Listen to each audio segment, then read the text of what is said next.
For 3 decades, Johnny Carson was America's late-night king. With his warm smile and quick wit, he brought Hollywood's biggest stars into our living rooms every night. To viewers, Carson seemed endlessly gracious, the perfect host who made every guest feel like an old friend. But when the cameras stopped rolling, the real Johnny sometimes had a much darker opinion. Behind the charm, Carson kept a private mental blacklist. Celebrities he considered not just difficult, but downright awful. Off camera, he spoke bluntly to friends about who was fake, cruel, or even dangerous. Over time, he revealed which beloved icons he secretly despised and why. Here are the 7 Golden Age stars Johnny Carson never wanted to see on his couch again. Joan Crawford, the Ice Queen. On screen, Joan Crawford was the very definition of old Hollywood glamour. When she appeared on The Tonight Show in 1970, audiences saw the perfect movie star, poised, polished, and endlessly gracious. But behind the scenes, Carson saw something entirely different. Crawford arrived with a list of demands that bordered on absurd: exact studio temperature, a specific chair angle, even lighting directions spanning 4 pages. She dismissed the show's makeup artists and brought her own team. And when a young assistant accidentally entered her dressing room, Crawford unleashed a verbal assault so vicious that staff froze in shock. She allegedly called the girl brainless and demanded she be fired. When the cameras rolled, Crawford transformed instantly, smiling and laughing on cue like a machine. During breaks, she sat in cold silence. Carson later quipped, "I've interviewed corpses with more personality." Years later, when Christina Crawford published Mommy Dearest, exposing her mother's alleged abuse, Johnny wasn't surprised. He had already seen through the mask. Frank Sinatra, the charming bully. Frank Sinatra was always ratings gold for Carson, but Johnny couldn't stand him. On air, Sinatra told stories, crooned, and charmed the audience. Backstage, he exuded raw intimidation. Sinatra arrived flanked by an entourage who looked more like mobsters than musicians. Staff described the atmosphere as being under surveillance. When a floor manager gave him a 3-minute warning, Sinatra allegedly grabbed the man by the tie and snarled, "I'll go on when I'm ready." Carson, watching from his office monitor, nearly pulled the plug on the entire segment. Johnny respected Sinatra's talent, but not his bullying. After one appearance where Sinatra insulted a female staff member, Carson snapped back, "We don't talk about my staff that way here." Afterward, he limited Sinatra's appearances to once a year. A shocking move for someone so famous and proof of how deeply Carson disliked him. Orson Welles, the genius who took over. Orson Welles was one of cinema's greatest minds, but for Carson, he was also one of the hardest guests to handle. Welles refused to follow the Tonight Show format. He tore up the writers' suggested questions, dismissed them as pedestrian, and launched into long-winded monologues that blew past time limits. One 7-minute slot stretched into 25, forcing producers to cut other guests entirely. Welles even tried to direct the show himself, standing up to tell camera operators which angles to use. Carson privately respected Welles's brilliance, but loathed his arrogance. After one particularly difficult show, he told Ed McMahon, "Genius doesn't excuse everything. Being brilliant doesn't give you the right to hijack someone else's show." Bette Davis, Hollywood's verbal assassin. Audiences adored Bette Davis on Carson's couch. She was sharp, funny, and endlessly entertaining. But Carson got the brunt of her acid tongue when the cameras weren't rolling. Davis frequently interrupted younger or female guests, sometimes turning her back on them entirely. Offstage, she berated staff, demanded whiskey before every taping, and reportedly used racist and sexist language. Carson usually avoided confrontation, but Davis pushed him to act.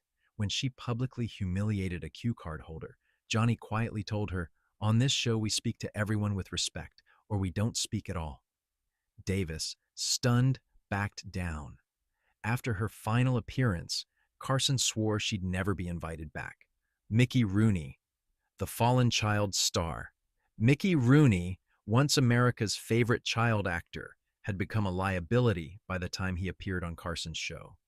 Instead of nostalgic charm, Rooney brought chaos, alcohol, and inappropriate behavior. According to staff, he developed a reputation for grabbing young assistants' hands, pulling them close, and making suggestive comments. Several requested reassignment when Rooney was booked. Carson himself once had to personally apologize to a young actress after Rooney made repeated crude remarks on air. Rooney often showed up drunk, slurring words and veering off topic. During one appearance, he launched into a story about Judy Garland so inappropriate that Carson had to cut him off mid-sentence. Afterward, Johnny sighed to his producer. Is he drunk, or is this just who he is now?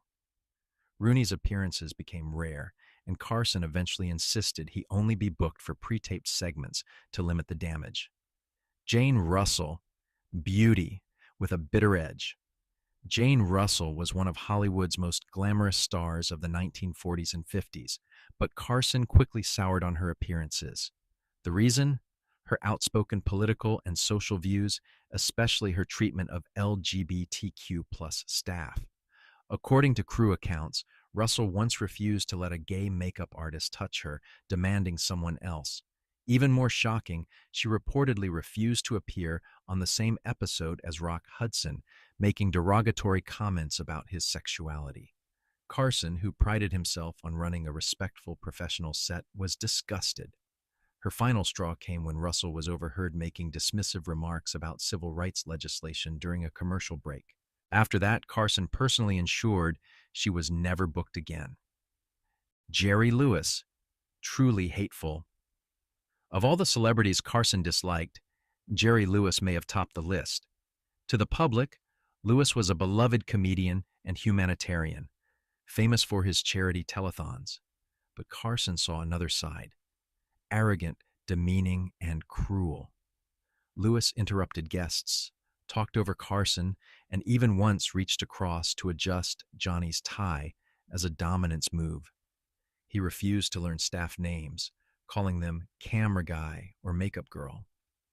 In one incident, he screamed at a cameraman for breathing too loudly during rehearsal. The hypocrisy infuriated Carson. Lewis would cry on national TV for sick children, then turn around and berate crew members like dirt. After his final appearance in the early 1980s, Johnny told his producer, "Never again."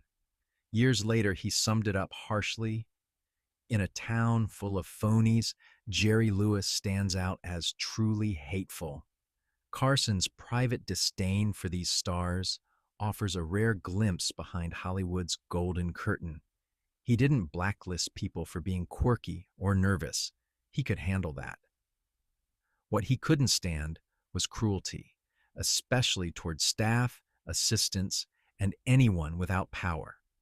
As one longtime producer put it, Johnny had a simple test. How did they treat the pages, the assistants, the guys running the cameras? That told him everything about who they really were. Looking back, many of Carson's judgments have since been validated. Christina Crawford's book exposed Joan's abuse. Sinatra's mob ties became well documented.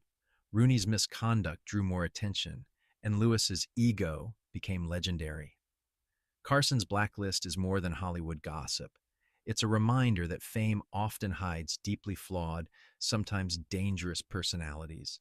The smiles, the laughs, the glamour, they were often just another performance.